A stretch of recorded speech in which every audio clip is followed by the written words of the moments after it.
Okay, so today we're going to talk about chapter 15 and 16. So chapter 15 is dealing with monopolies.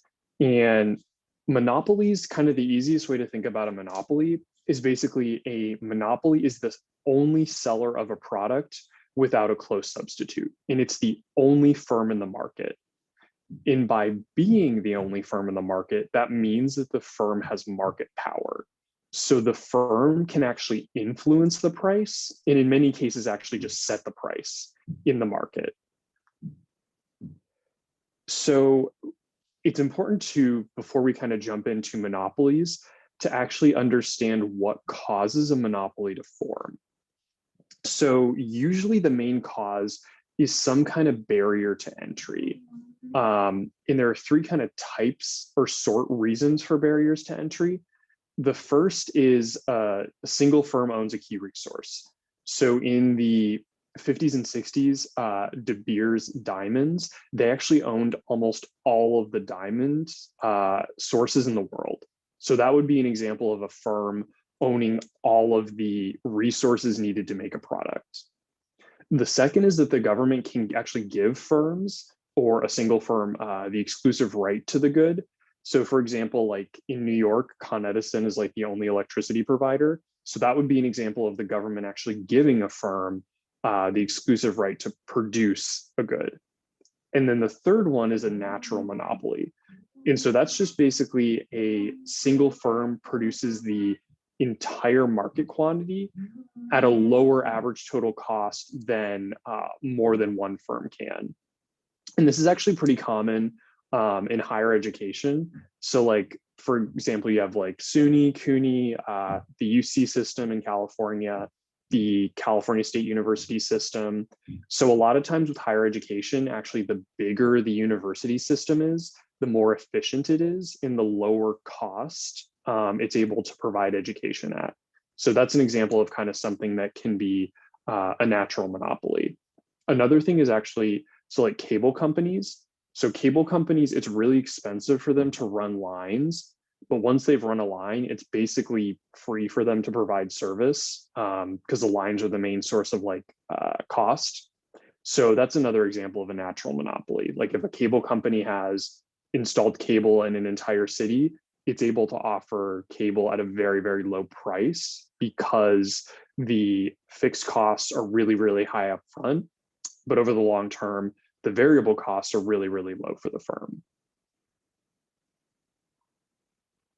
So when we're thinking about a monopoly, it's a really good idea to kind of compare it to perfect competition and just think about what the demand curves of both are saying.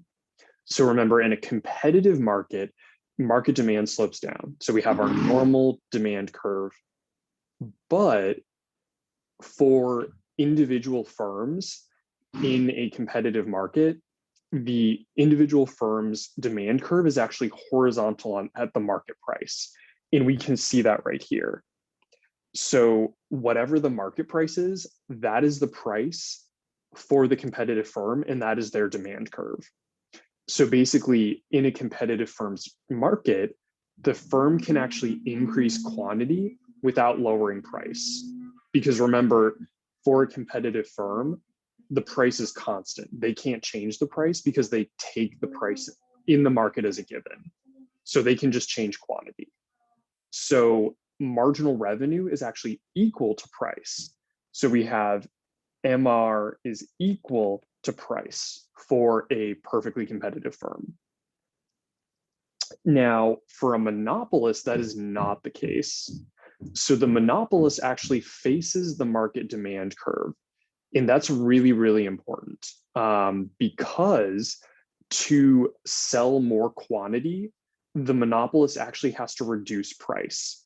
So for the monopolist, moving from A to B, they're actually going to have to reduce the price of the good. So for the monopolist, marginal revenue does not equal price.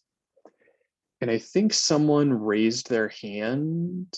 So if you did, feel free to unmute yourself and or type your question into the chat. Yeah, I have a quick question about the Yeah. previous slide. So Yes. can you, so what do you mean? Because I thought the marginal demand curve slopes downward, but then the next one says it's horizontal at the market price. I got a little confused. Yeah. Yeah, so the important thing is that, so for this is an example of a competitive firm, a perfectly competitive firm, whereas this is an example of the monopolist demand curve. So the important thing, kind of the differentiation here, is that the marginal revenue is equal to price for a perfectly competitive firm, but for a monopolist, that's not the case. For a monopolist, marginal revenue does not equal price. Oh, so the downward demand curve is for the monopoly, and then the Ex horizontal is for the competitive. Okay. exactly. Yeah. And the important thing too here is actually, let me zoom out a little bit. So you can see this is for one firm, because remember, for monopolists, it's kind of weird because a monopolist is both the only firm in the market and the only producer of the good. So they actually kind of have the market demand curve, and their individual firm's demand curve are exactly the same. Whereas for a perfectly competitive firm, the demand curve is horizontal at the market price, but a perfectly competitive market has a normal demand curve. So just kind of the important distinction there between the market and the firm, because those are two different pieces that are really important to kind of differentiate when you're thinking about perfectly competitive firms and markets.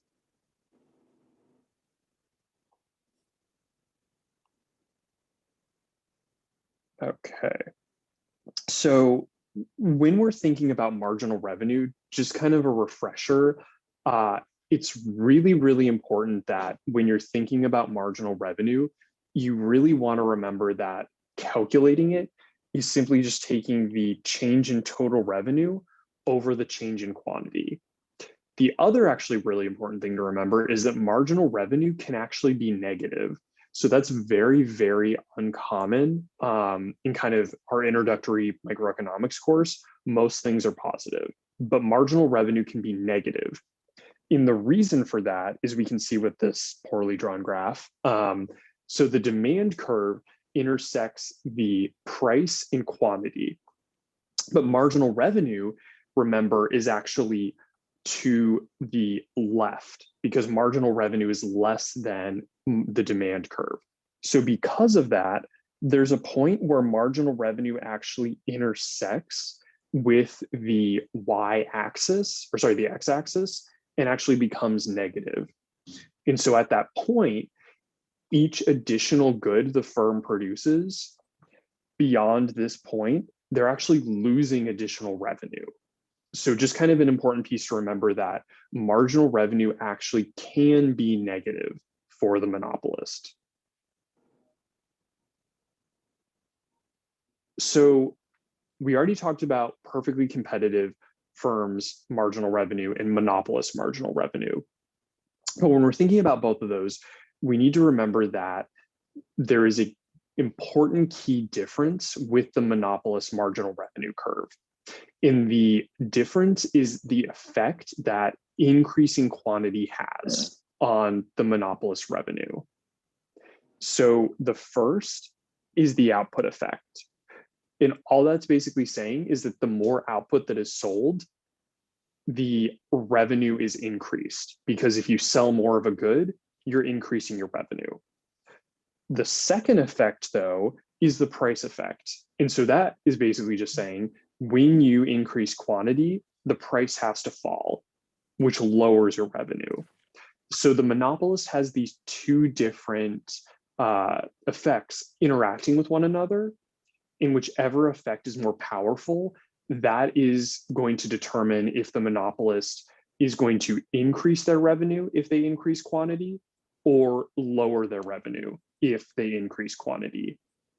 And so just kind of a good thing to think about is that to sell more quantity, the monopolist must reduce the price on all of the units it sells. So if the monopolist wants to sell one more unit of the good, it's going to have to reduce the price of all of the prior units of the good too. And so just remember that marginal revenue is just the additional profit from selling one more unit of the good. That's kind of like a very succinct and brief definition of what marginal revenue is. I'm not going to pay attention. I seem to be here.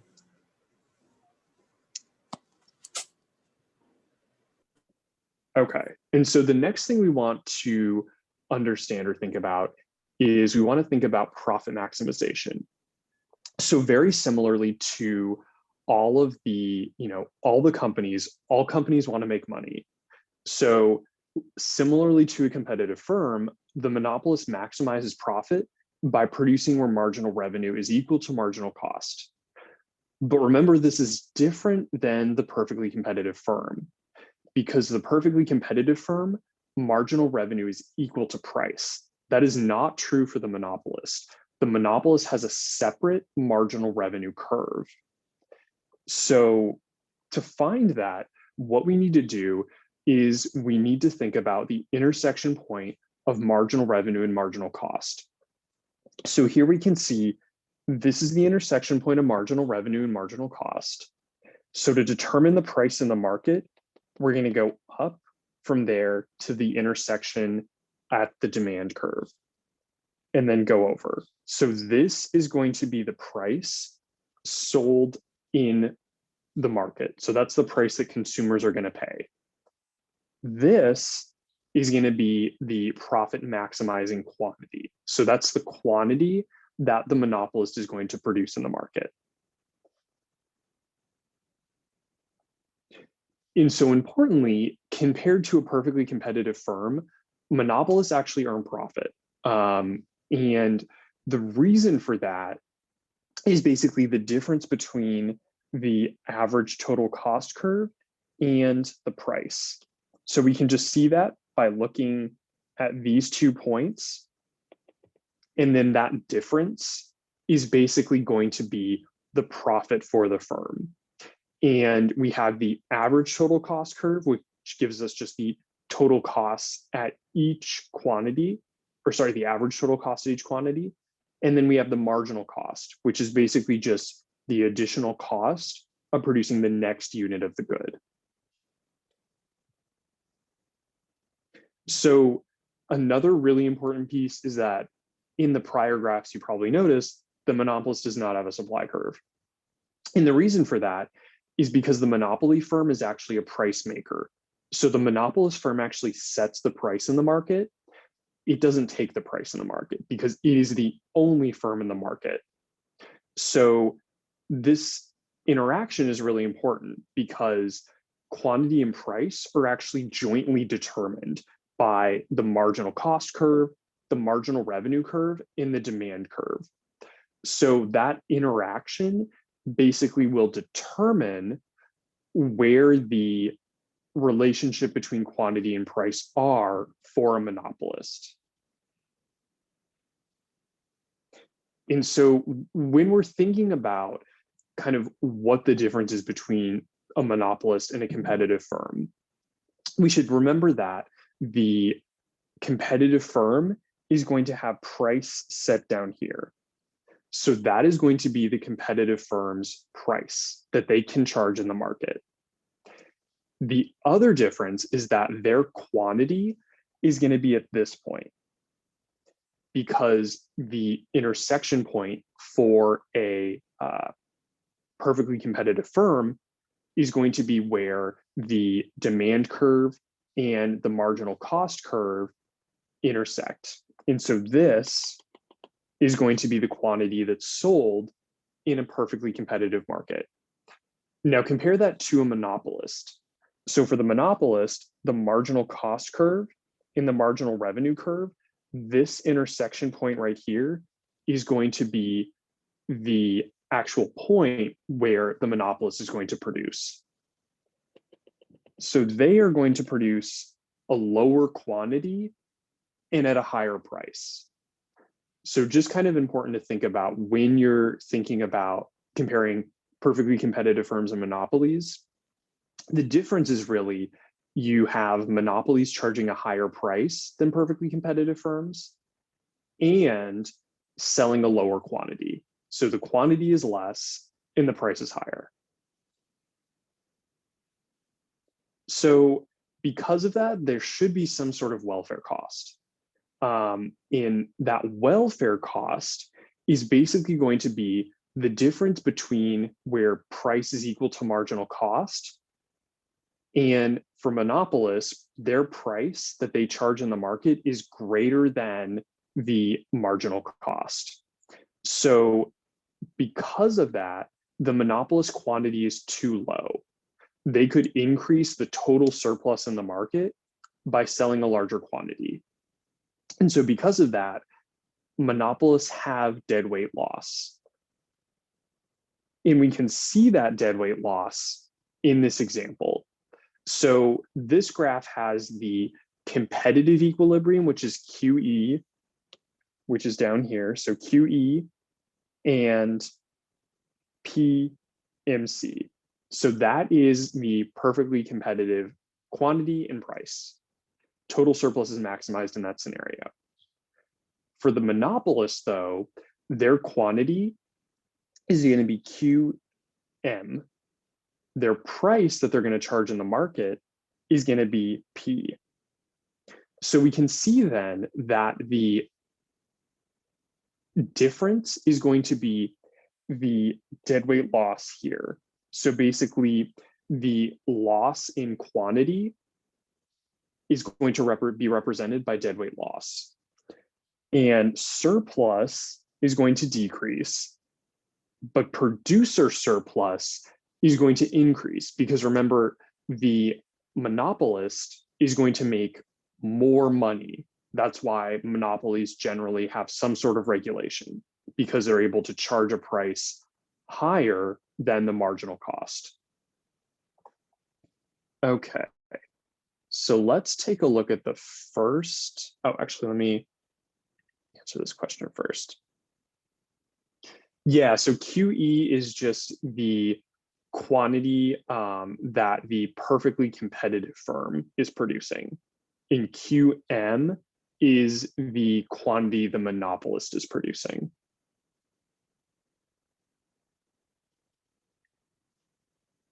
Okay, so let's do the first top hat question.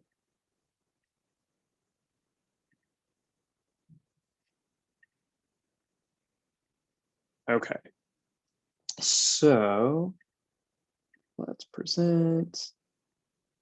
Okay, so I will give you all maybe 2 minutes to answer this question. And definitely let me know if you have any questions on it. But what we're trying to figure out here is what is the height of the profit rectangle, in which 2 points on this graph represent that.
Okay, and just a heads up, there is slightly under 30 seconds. So make sure if you've not already answered to answer.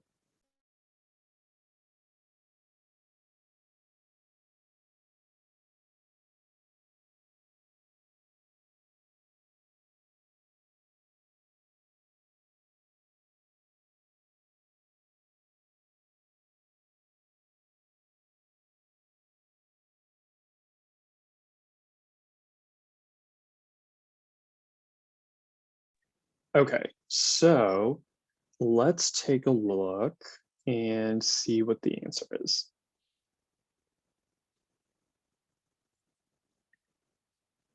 Okay, okay, good. So I'm really glad we did this question then.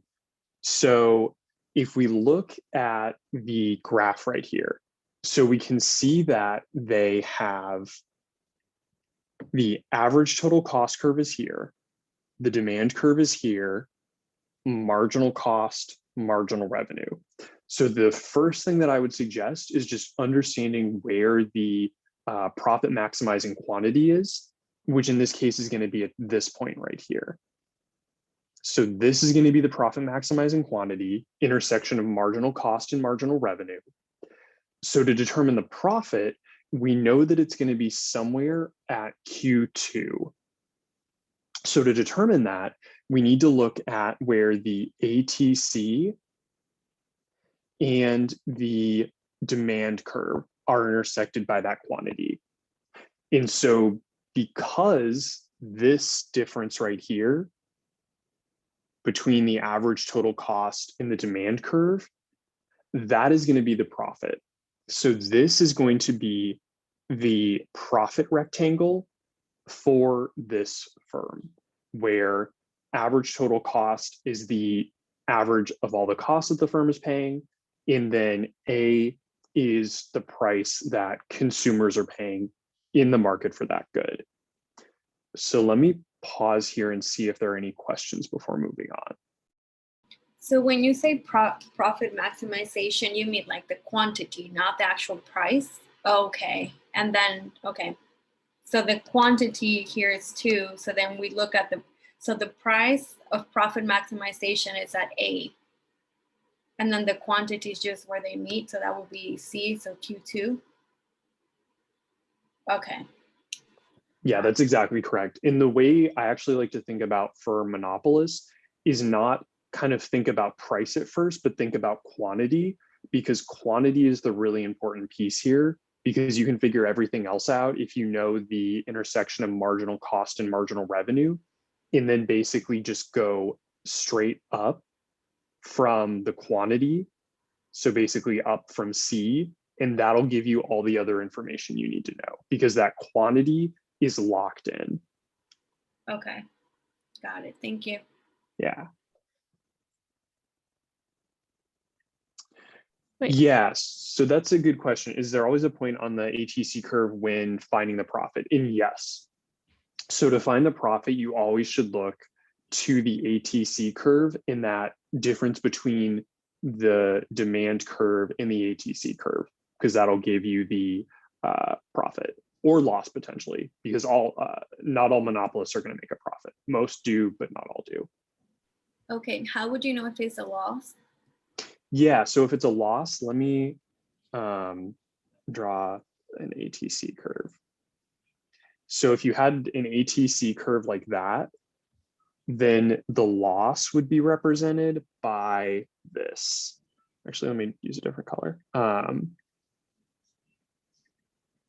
So this would be the loss, because the price that consumers are paying for the good in the market is actually less than the average total cost of the firm.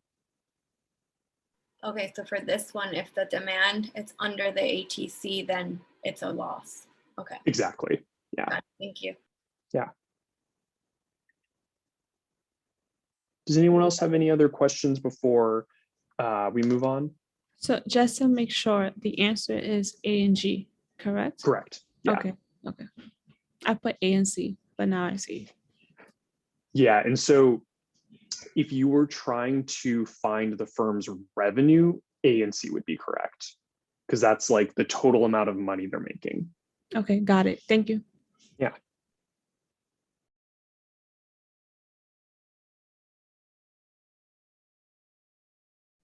Okay, so let's get back to the lecture.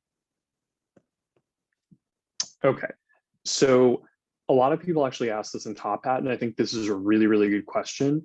So what does public policy and regulations look like for monopolies? So The first thing to kind of think about in the US is that there have not been any new anti-competition or anti-monopoly laws since like the early like 1910s. It's most new laws or most new cases against monopolies have basically been using these laws. So there was a case against AT&T in like the 90s, and then also a case against Microsoft in the early 2000s. Both of those used these laws. So the reason for that is basically those firms have a lot of power. And so they want to, try to prevent additional laws from being passed. But if we're kind of thinking not just in US context, but just bigger, there are kind of three different things regulators can do to impact monopolies. So the first is they can basically just say, we're going to set the price. So we're going to tell you what price you can charge in this market. And there are actually some instances in the US of the government doing that. So for example, for like electricity, most private electric companies have to actually ask the state government when they're planning on increasing rates. So basically they have to go before the state government and say, we want to increase our electricity rates by 5% next year. Here are the reasons why. And the state can actually say, no, we're not going to let you increase electricity rates. Or they can say, we will let you increase electricity rates, but only 1% next year. So that's one of the examples. The second example is, so for natural monopolies, remember that the marginal cost is actually less than the average total cost at all quantities. So if natural monopolies actually price their goods at marginal cost, they would lose money. So governments can allow firms and monopolies to charge more than the marginal cost if it would cause the firm to go out of business. And the third is basically the government can subsidize the monopoly and basically say, we're going to pay you money to produce a larger quantity of a good. Or the government can just say, you have to set price at average total cost. So you're not going to earn any money. So those are kind of the three examples, common examples of what governments can do to monopolies. So there's also kind of something that number one gets at, where rather than the government actually setting the monopolist price, the government can just own that business. So like in the US, an example would be like the US Postal Service. So the US Postal Service has a monopoly on like letter mail in the United States. And then finally, the government can also just do nothing. They can basically say that, we're not going to do anything. We're going to let the market decide, which for a monopoly, as we kind of learned, is pretty hard for the market to do. So that is an option though. So importantly, monopolists can price discriminate because they have market power. So price discrimination is basically just the practice of selling the same good at a different price to different buyers. And the reason for this is that if a firm can understand a buyer's willingness to pay, they can actually charge that buyer the exact willingness to pay. And so normally we know that monopolists have deadweight loss. Under perfect price discrimination, there is no deadweight loss if a monopolist can charge every consumer their willingness to pay. And we can see that basically their profit went from the rectangle to taking up the deadweight loss and consumer surplus, because they are charging every single buyer in the market their marginal or their willingness to pay. And just kind of to compare perfect price discrimination versus non-price discrimination by the monopolist, you can see that the monopolists, if they're able to perfectly price discriminate, they take all of the surplus in the market and there is no deadweight loss. Whereas under normal kind of monopoly conditions, there is some deadweight loss. And we can see that there is still some consumer surplus. So there is still some additional consumer surplus. Now, in the real world, there is no such thing as perfect price discrimination. It's not possible. So a lot of times what firms do to kind of get to that outcome is they try to divide customers up into different like traits. So basically like age or if you're a student or not. So like some kind of common examples of price discrimination are movie tickets. So like commonly movie theaters will offer tickets to lower price tickets for like matinees. So if you can go to a movie during the weekday, the firm or the company will basically offer you a discount. And the reason for that is because they just want to get more people into the door. And so they are charging a lower price to increase the quantity of people. And then airline prices are a good example of that too. So like airline prices are totally different on different days, different times of the day, even for different like seats. So they have like, you know, normal economy, the like economy plus, business class, first class. So airlines try to charge customers based on the quality of service that they want and their ability to pay. Another example is like quantity discounts. So like if you go to Costco or Walmart, they say they have the option or we'll give you a lower price if you buy like 20 of an item versus just one. So that's also another example because as we talked about like really early on at the beginning of the semester, buyers' willingness to pay often declines with each additional unit they purchase. So think about like the ice cream example. If you have one ice cream cone, your willingness to pay is really high. If you have 5 ice cream cones, that 5th ice cream cone, your willingness to pay is probably quite a bit lower. So what firms do is they basically charge a lower amount of money if you purchase a higher quantity, just to try to get people to buy more of an item. So just to kind of wrap up, the important piece here too is just that in the real world, there is really no such thing as a pure monopoly. But many firms do have market power. And the reason for that is they sell a unique product or they have a large market share. So what we're going to talk about now actually gets into that, which is chapter 16. So now we're going to talk about monopolistic competition. So monopolistic competition is where there are many firms in a market, so not a monopoly, but they're selling products that are not exactly the same. And you can think about this for things like clothing.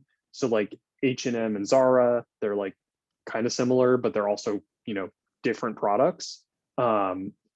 Apartments, so like you have different types of apartments, even like bottled water, you have different bottled water brands. You have like Evian versus like Polish Springs. So kind of 2 different products. And because of that, the firm has some market power. So when we're thinking about a monopolistically competitive market, I kind of listed some key indicators that may indicate that the market that the firm is operating in is monopolistically competitive. The biggest one, though, is that firms are not price takers. So similar to a pure monopolist, the firms do actually have some sort of market power. So they're able to adjust prices a little bit. And because of that, they're able to do that frequently based on something called product differentiation. And that was kind of what I previously talked about, where the 2 products are basically the same thing, but like not exactly. So that's a really important piece for monopolistically competitive firms and for not monopolistically competitive markets. So when we talk about monopolistically competitive firms, one thing we want to remember is that the firms earn profits in the short run. And the reason they do that is because in the short run, they can charge similar to a monopoly, where their price is up here and average total cost is here. So they're earning a profit. And so for the monopolistically competitive firm in the short run, they have that same kind of incentive where to maximize profits, firms produce quantity where marginal revenue is equal to marginal cost. So similar, look at that little intersection point, quantity, price that consumers are paying for the good in the market, price that the monopolist has to pay to produce the good, their average total cost. And I think too in this one, in the original graph on, or in the original slides on Blackboard, I think the marginal cost curve got cut out. So I'll upload the updated version, but just a heads up that you definitely need the marginal cost curve to determine the profit maximizing quantity. Okay, so when monopolistically competitive firms are in a market, they don't have to earn profits. They can also earn losses. So remember when we're thinking about firms, they have something called entry and exit. So basically the firm needs to determine when it is in their best interest to enter the market, if there are profits, or exit the market if the firm is making losses. So that's kind of something that the firms have too, where monopolists usually don't. Monopolists, pure monopolists, do not have free entry and exit, where for monopolistically competitive firms, there is free entry and exit. So monopolists though, or monopolistically competitive firms, their short run in their long run is actually different. The short run, in the short run, the firm can earn profits and losses, but that's not true in the long run. So I'm going to kind of walk through what that process looks like. So when we are transitioning from the short run to the long run, we need to remember that in the short run, a monopolistically competitive firm can earn positive economic profits, which is indicated by this little green rectangle right here. But because the firm is earning positive economic profits and there's free entry and exit, other firms are going to enter the market. And so when other firms enter the market, that's going to cause the demand curve for that firm that's already in the market to shift down.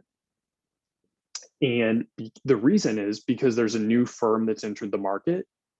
That firm is going to take away some of the demand from the existing firms.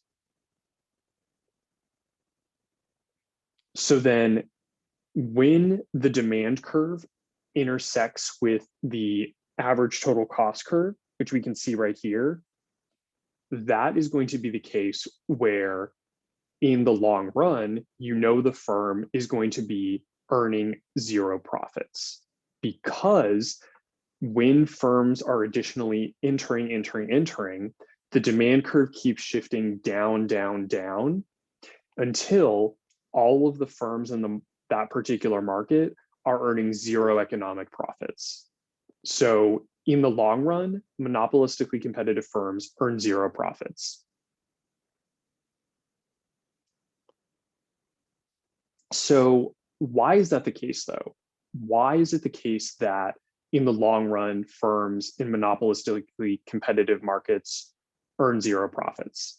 And the reason is because entry and exit occurs until there is zero economic profit. So if another firm looks at a market and says, hey, these firms are making profits, I'm going to enter this market and produce, then that's going to continue until there are no more profits in that market to be made.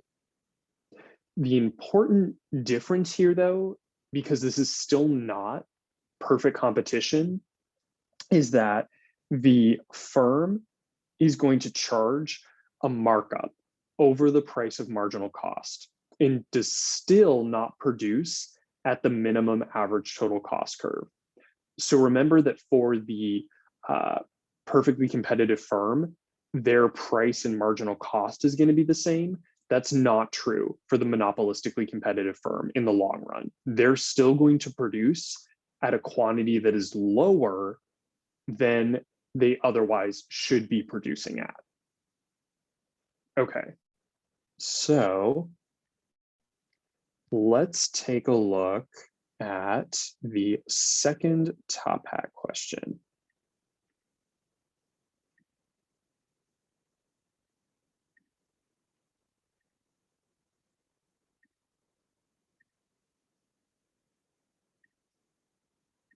Okay, so this question is going to kind of try to get you to think about where, if a firm is at long run equilibrium, or what does that mean? So let me add 2 minutes and I will give you all time to answer that. And if you have any questions, feel free to type into the chat or unmute yourself.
Okay, and just a heads up there, slightly less than 30 seconds. So if you have not already answered, make sure to get an answer in before time is up.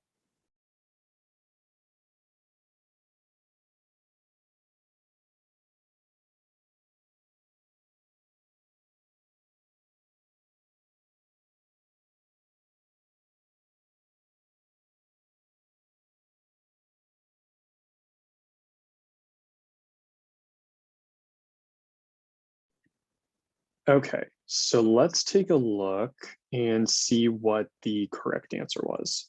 Oh, awesome. Okay, cool. So let me just make sure to go over it. So the question is basically asking, so the average total cost is $18 when quantity is 12. What does that say about this firm and the market that it's in? So if we look, so average total cost is 18. So we see that that's intersecting the demand curve. And remember that if the average total cost is above the demand curve, the firm is incurring losses. If it's below the demand curve, the firm is earning profits. So because the average total cost is exactly 18 at the demand curve, we know that the firm is going to be in a long run equilibrium at a price of $18 in a quantity of 12. So then that would make answer A the correct answer. And let me pause to see if there are any questions before moving on.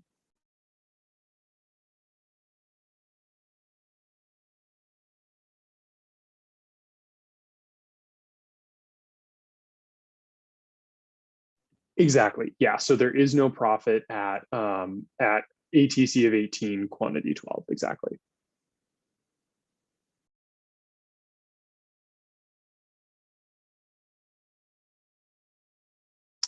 Yeah. So for monopolistically competitive firms, if you see the average total cost and the price in the market as being the same, that's how you know, usually like 99% of the time, that they're going to be in the long run equilibrium, because usually in the short run, the monopolistically competitive firm is going to either make a profit or make a loss, but it's not going to be exactly at zero profit at that point.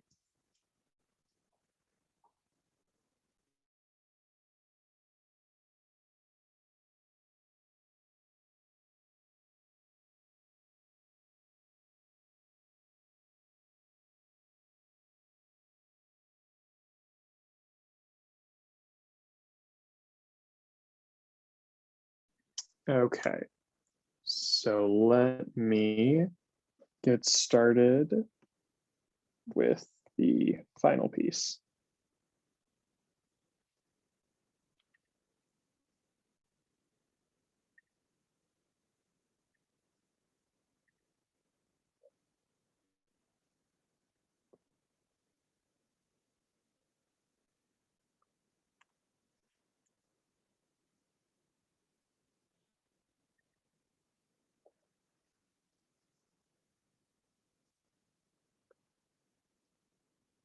And let me try one more time. And if not, I'll just do it on my computer. There we go. Okay. So we just looked at what the long run outcome for the firm was. So even though the firm is not making an economic profit, they're still likely making some sort of surplus. So let's compare monopolistic competition in perfect competition. So the first thing we need to remember with perfect competition is that there's no deadweight loss. There's surplus, consumer surplus, producer surplus, that's it. For monopolistic competition, though, there is going to be deadweight loss because they are not producing at the point where marginal cost intersects with the demand curve, which is usually how we understand firms produce for profit maximization under perfect competition. So if we're trying to figure out what is the welfare for monopolistically competitive firms, we have, this is going to be our deadweight loss. There is still some consumer surplus, but producer surplus is increased based on perfect competition, and consumer surplus is reduced, and there's deadweight loss. So we are not as well off as we would have otherwise been if there had been perfect competition. So just because there is currently monopolistic competition, or that's currently the market, how the marketplace is operating, that doesn't mean that's always going to be the case.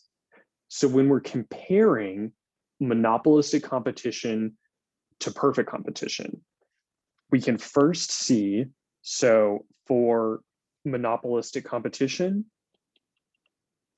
this is going to be their quantity produced in price. So note that compared to perfect competition, once again, the price is higher and the quantity is lower than perfect competition. And the reason for that is because for monopolistically competitive firms, the marginal revenue, marginal cost intersection is the important point. That's where they maximize profits. For a perfectly competitive firm, remember that the price is equal to the marginal cost, which is also going to give us the point of production. So in this case, I'll use a different color. So in this case, we have the demand curve and marginal cost intersect at this point, and that gives us a greater quantity and a lower price. So just remember that the monopolistically competitive outcome is still not as good for consumers. So if the market's moving from monopolistic competition to perfect competition, one of the things that usually happens is that the firm is going to have an increase in their marginal costs. So marginal costs are going to increase and average total costs are going to decrease. And so then that's going to cause profit to be zero, which is also true in the long run for monopolistically competitive firms. And output is going to increase because of that. So why is monopolistic competition less efficient? So there are kind of two important reasons. The first is there's excess capacity. And the reason for that is the monopolistically competitive firm is not producing at a point where their average total cost curve is minimized. The second point is that there is a still, even though the firm in the long run does not earn profits, there is still a markup over marginal cost. So the firm is still not charging its marginal cost. But there are some advantages to monopolistic competition. So product differentiation. So in a perfectly competitive market, their products are all the same. For monopolistic competition, though, there's some product differentiation. And then the second benefit is that there's usually some pressure on firms to innovate because they need to continue to differentiate their products to make consumers want to buy them.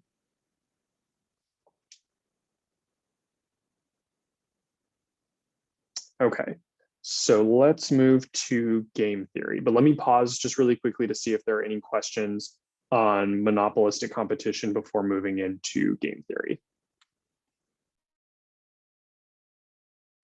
Sorry, very quick question.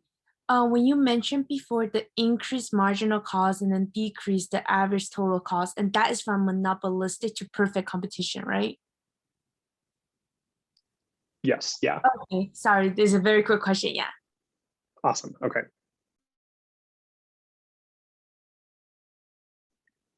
Okay, so now let's look at game theory. So if some of you have taken classes in international relations, you probably maybe seen game theory. So game theory is actually, sorry about that. So game theory is actually looking at the interaction of different actors or decision makers in a kind of how they behave and what are the outcomes. So I think kind of thinking about game theory, it's easiest to actually just look at an example. So the first example that I have here is basically there are two firms. They can produce either a quantity of 5 or a quantity of 6. So usually what game theory we try to think through is how does the firm or individual or country maximize its benefits depending on what the other country does. So let's take a look at this example right here. So the first step is we're going to determine what quantity firm A will produce based on what firm B is going to produce.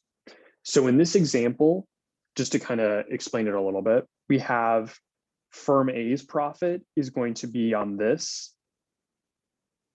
Firm B's profit is going to be the second.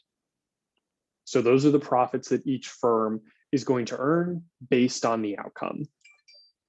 So what we need to think about is basically for firm A. So what is firm A going to choose if firm B produces a quantity of 5? So they could either produce a quantity of 5 and earn 16, or produce a quantity of 6 and earn 18. So then we know that if firm B produces a quantity of 5, firm A is going to produce 6 because that earns more profits than 5. So then we're going to look at the second option. So what if firm B produces a quantity of 6? What is firm A going to produce? 5 or 6? So if firm A produces 5 when firm B produces 6, that would give them a profit of 12. If firm A produces a quantity of 6 when firm B produces a quantity of 6, that gives them a profit of 13. So they're going to choose 13. So because of this, we know firm A is going to produce a quantity of 6 regardless of what firm B produces. So that's just kind of an important example of how we can understand what firm is going to produce what. And let me pause there to see if there are any questions before moving on to the next phase.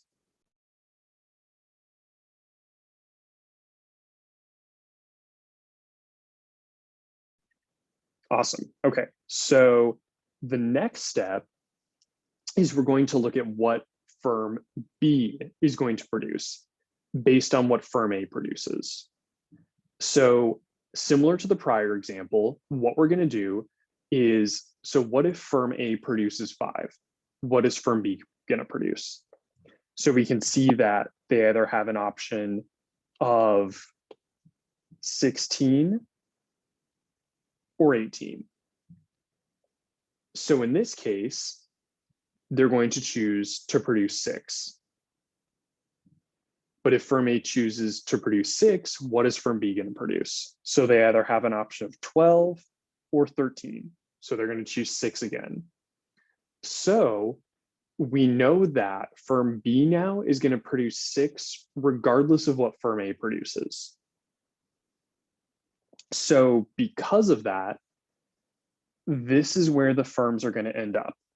Firm A is always going to produce 6. Firm B is always going to produce 6. And that is going to be their outcome because they're always going to produce 6 regardless of what the other firm does.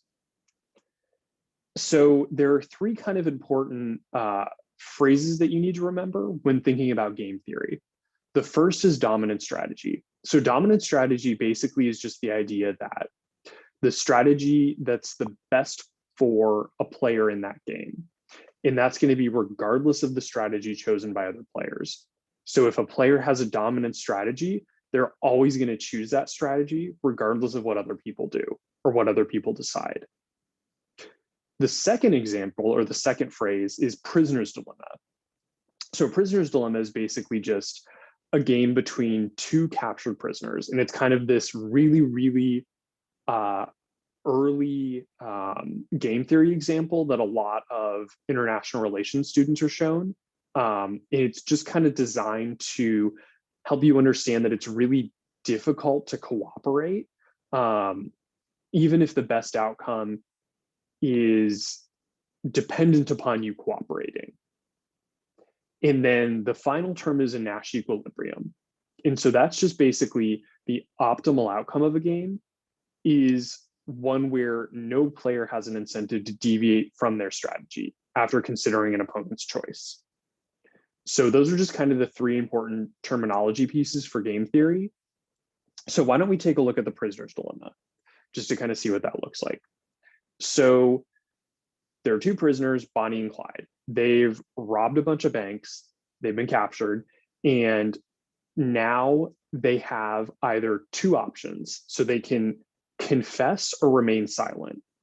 And in this scenario, both individuals are in separate cells, so they can't communicate.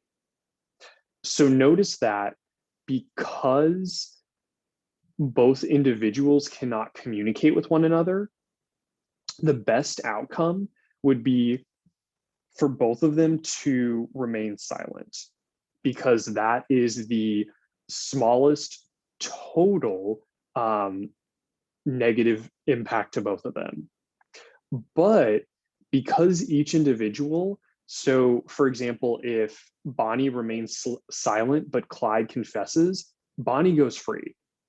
Or sorry, Clyde goes free, but Bonnie gets 20 years in prison. So because of that, each individual is actually going to be pushed towards confessing because they want to get this outcome. So because they both confess, they actually get the worst outcome. They both get this outcome here. This is going to be the outcome of the game. So because of that, it's really difficult if firms, individuals, or countries can't communicate for them to trust the other country, person or individual or firm. So because of that, a lot of times you get a worse outcome because there's just not this ability to freely communicate. And so people act in their own best interest. And when they act in their own best interest, usually that's going to be a worse outcome for both of them. And so I have a couple of additional examples of game theory that get more complex. And I included some of those on Blackboard as well. So I highly suggest going through those and just taking a look to see if you understand kind of the process for that, because there definitely will be a game theory example on the final. Okay, so now let's take a look at some top hat questions. So the first question was, so even if a popular product gains bad publicity, so like soda, for example, it is unlikely that sales will go down. So how does that impact supply and demand? So if there is a popular product that does have bad publicity, usually what happens in that scenario is that the demand curve may decrease temporarily, but what happens is that you kind of snap back to the normal equilibrium. So if that's the case, normally what happens is you just actually don't have any change from the normal equilibrium. The next question was actually kind of interesting because a couple different people were asking about if certain firms were oligopolies or a monopoly. So for the Con Ed example, Con Ed definitely is a monopoly. It is the only provider of electricity in certain areas. And so it's a monopoly. It's a government regulated monopoly, but it's still a monopoly nonetheless. An interesting one though was asking about if CUNY is an oligopoly. And I think that would be safe to say yes, because when you have higher education, there's usually only either private or public in a couple of small options between those. And so because of that, the firms have some market power to charge the price that they want. Hi, Professor. Couldn't you argue that CUNY is actually a public or club good? Because like there's a lot of like New York tax programs that allow students under a certain income bracket to get the Pell Grant, and also it's affordable compared to somewhere like NYU. So like I don't know, I feel like it could be classified as like a club or a public good in a way. Yeah. So yeah, that's actually, yeah, that's definitely very true. Because it is definitely like it's owned by the government. But the important piece there would be that they do have some pricing power. So they are able to like set the rates in the market. I mean, not like to an unlimited degree, but they still are able to basically say, you know, we're going to charge this amount of money for tuition. And unless the government tells them they can't, then that's usually the price they can charge. So definitely, yeah, they definitely are a public good, but they're kind of unique because they do have some market power.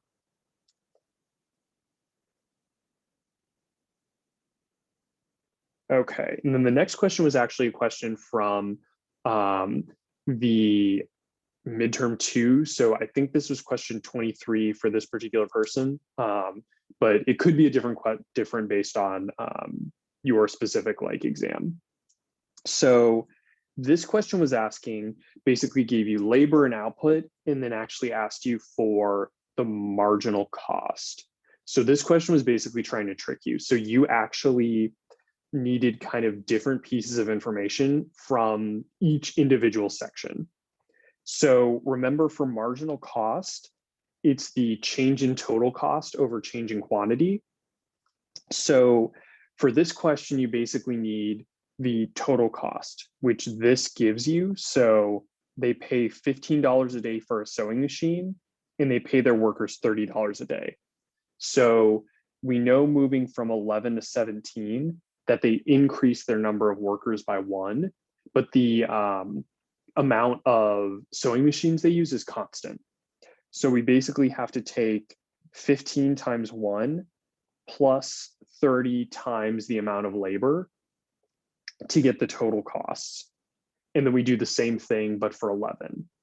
And then we just take the output here, plug it in down here for the quantity, and then that's going to give us a marginal cost of 5. So that question definitely was like asking you for a lot of different pieces, but just make sure to kind of remember marginal cost is total cost or change in total cost over change in quantity. Okay. So the next question was actually asking about kind of giving you a bunch of different markets and asking you to consider which one is monopoly, monopolistic competition, perfect competition, or oligopoly.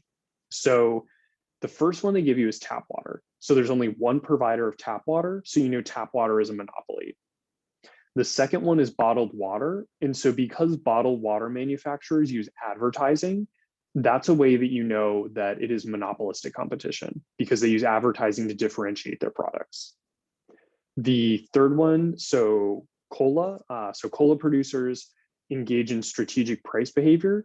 So that's usually a sign of an oligopoly. And then the final one is, so the beer market is largely controlled by only a few firms. So that could be either oligopoly or monopolistic competition. But I went with oligopoly just because monopolistic competition usually implies quite a few firms. And since they only said here a few firms, I think oligopoly is the most accurate in that case. Okay, and the next question was looking at, I think this was chapter 14. So the thing that you needed to do first was determine if the company was making, or the firm was making, a profit or a loss at each price. So when you do that, you're left with this table right here. And then what you need to do from there is map the cost, or sorry, the price and quantity to the firm short run supply curve. So all you actually need to do at this point is basically just take the different amounts here in the short run. So from 25 down, and just plot those on the graph. So the price, plot the quantity. And the reason you're plotting these two examples is because, remember, in the short run, as long as the firm is covering their fixed costs, they're going to basically produce. So because these scenarios are having the firm either shut down or produce, you're going to include all of those on the example, or on the short run supply curve, even though in the final example, they're making a loss. But as long as they're covering their costs, their fixed costs, then that's all you care about in the short run.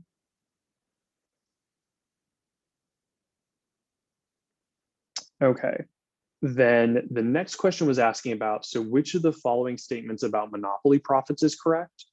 So this one was a little weird. I think definitely some of these could have been correct if you had thought about the wording a little differently. But the most correct one was consumer surplus decreases while producer surplus increases. And so while technically A, B, and D are kind of true, they're not the most correct. So just kind of thinking through which one is going to be always true was kind of how I thought about this question. And then the final one was chapter 15, post-lecture quiz, question 1. So this question, they give you a graph and they let you input the quantity. So what you need to do for the first section is you basically want to plot the basically the corresponding quantities to all of these. So when you do that, so like, for example, I did 30 here just to kind of show what that would look like. So for 30, you put in 30, that is going to be the demand price. And then you just need to find the total revenue, which in this case is just price times quantity. And then you're going to plot the total revenue here. So that'll be the 1,800. Go down, you see that's the quantity and the revenue. So the graph was a little different, but still kind of the similar idea as normal price quantity. And that is it. So if anyone else has any other questions, please feel free to stick around. I'll be around for a couple more minutes. Otherwise, have a great rest of your week. And next week is going to be our last class, and we'll do chapter 17 and do a brief final exam review. Wait, so next week, it's the whole class meeting? Yeah, so next week it'll be the whole class. Okay. So next week will be 17 and also at the same time, it's going to be a review. Yeah, so I'll basically try to do like the first half will be 17, second half will be exam review. Okay. And last question. So in the beginning of the class, like I heard some like talking about the final, but I didn't really catch that conversation. So I was looking in the chat and it says something about 8 a.m. Can you just clarify like what you talked about in the beginning? Yeah, definitely. Yeah, so let me actually stop sharing this and then share the syllabus too. So yeah, so basically the final is going to be Sunday, the 23rd at 8 a.m. In the thing that's really important with that is it's very, very strict. They're very, very strict about you have to take the final on that day at that time. So that's kind of the piece that like is important to remember for the final as well. So it's at 8 a.m. Is it also the same kind of like format, like the 75 minutes? So this will actually be double the amount of time, and usually they have between 40 and 45 questions. Okay. And another thing, usually like the week before there's like a review like on like Zoom or whatever. Like, are we gonna also have that or?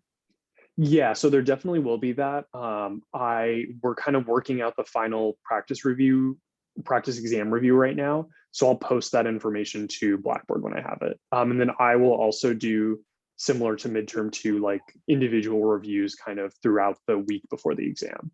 Okay, thank you so much. Yeah. Hi, Professor. I forgot what is the usual numbers of question we got for the midterm. Is it also 40? Yeah, so for the midterm, it was normally 25. Oh, okay, never mind. Yeah, Yeah. okay, so it'll be like double that amount and then also like double timing. Yeah, usually for the final, I think it's like 2.5 hours, I want to say, because it's not exactly double the questions, but it's basically like you get a similar amount of time as you do per question on the midterm. Got it. And after the final, do we still have any class meetings anymore or no?